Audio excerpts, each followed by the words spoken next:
Hello, lovely witches. This is Dawn from Aurora Dawn. Thank you so much for stopping by my channel. This is another episode of Witchy Wisdom's Wednesdays, and this week's topic is money spells. All right, so Witchy Wisdom's Wednesdays is a collaboration of 7 other witches, and the links to their channels will be down below, okay?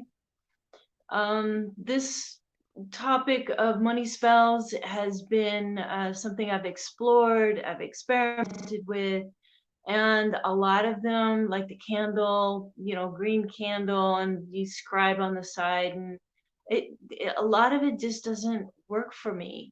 Um, I made a little red pouch out of red cloth with money in it, and I think some herbs, and carried that around for a while. And a lodestone, I carried that around for a while. And of course the candle magic. And it just didn't seem to work for me. And then I started doing something where I just named an amount of money that I wanted to manifest in my life, and I would say something like $100 come to me, $100 come to me, and just keep repeating it. And I would do that on my drive to work, and it would show up. It was pretty cool. So I kept using that. I didn't state that I needed it for any particular reason. I just wanted to manifest it and bring it into my life. I did okay, so the largest amount of money I was able to manifest was $3,000. Well, actually it was just under 3,000, but who's picking at nits, right? I'd rather, just say, hey, this is a win, and go with it. And basically that's all I did. $3,000 come to me. $3,000 come to me in about 30 days to 3 months, somewhere in there. It usually manifests. Now, I tried to recreate it, right? And so what I found when I would do this for like over $1,000 or more is credit card offers would show up. I mean, I'd go long stretches without seeing one, and then I'd do this, and a credit card offer would show up. Or it would one of my credit cards would extend my limit. So now I have, $1,000 more, or a couple $1,000 more in credit. And I keep trying to explain to the universe that's not money. That's money I have to pay for. And I don't want that. So the lower numbers, the lower amounts I'm able to bring in, manifest. Something that I'm trying to work on right now is figuring out how to manifest streams of income. So an extra stream of income, or an increase in income. And I know I get a raise every year, and it's usually only 3%, if that. Maybe it's 2% sometimes, because the economy, the pandemic, blah, blah, blah. Stuff is happening. And so I'm trying to figure out how to manifest that. What I can advise you on is that whenever you do money spells, you have to look at your relationship with money.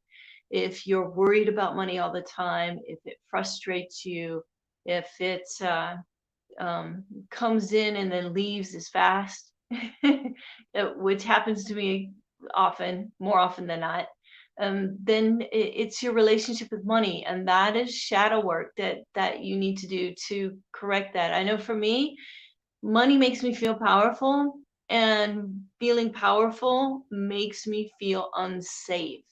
So I have to deal with that, neutralizing that toxic belief that is creating this energy of Dawn cannot have any more money than what she absolutely needs to have. So for me, I'm going to explore the need. Okay, I'm going to create a need for this money so that it satisfies that belief, so that belief can't get in the way. I'm just going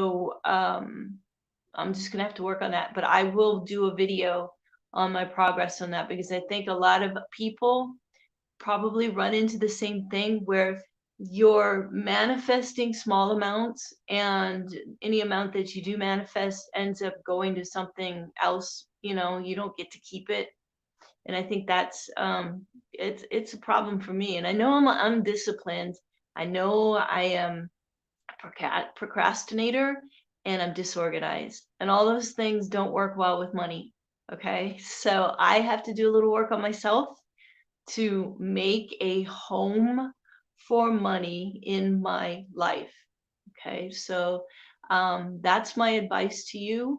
If you want to do a money spell, is to look at your relationship with money. Do you love money?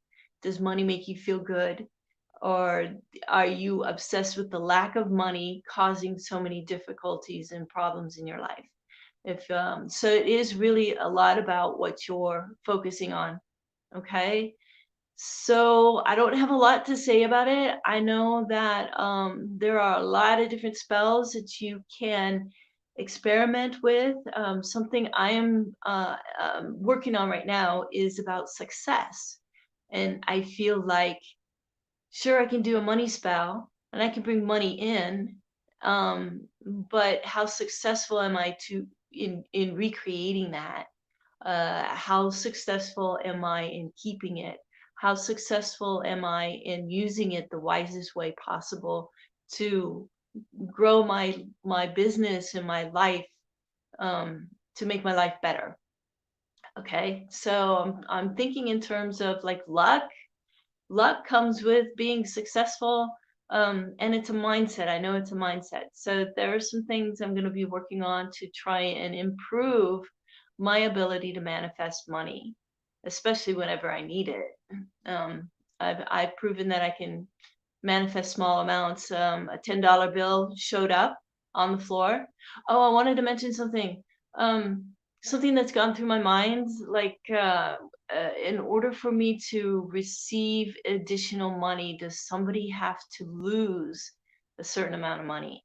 And it makes me think of a Twilight Zone episode where a couple was given a briefcase, and you open the briefcase, there's a button, and this couple was struggling with poverty and stuff like that, and they were told if they pushed that button, they would get, I don't know, I think it was $1 million, but somebody would have to die.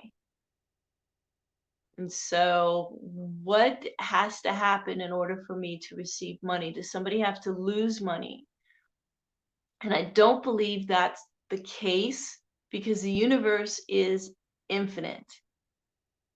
The universe is infinite, and the universe is fair, and the universe uses karma, right, to deliver what we deserve. And that goes back to shadow work. So if you believe you deserve to not have money, then the universe is going to obey that. Okay. So shadow work is so very important when it comes to money. How do you feel about money? Does it disturb you? Does it make you upset? Another thing is ancestors. My family line, my mother's mother, that line on, are very, very religious. I mean, very religious, and very strict. And there's a lot of, the love of money is the root of all evil. So that we can't have money. We need to be poor because it's not godly to have money. So there's that in my ancestral line, and that might be part of yours. Maybe a vow of poverty or something that you need to neutralize. And so anyway, I think that's all. Thank you so much for watching. Please watch the other ladies' videos. The links to their channels are down below. Thank you so much for watching, and thank you for your comments. Do something today that makes you feel good and brings you joy. I love you all, and until next time, blessed be.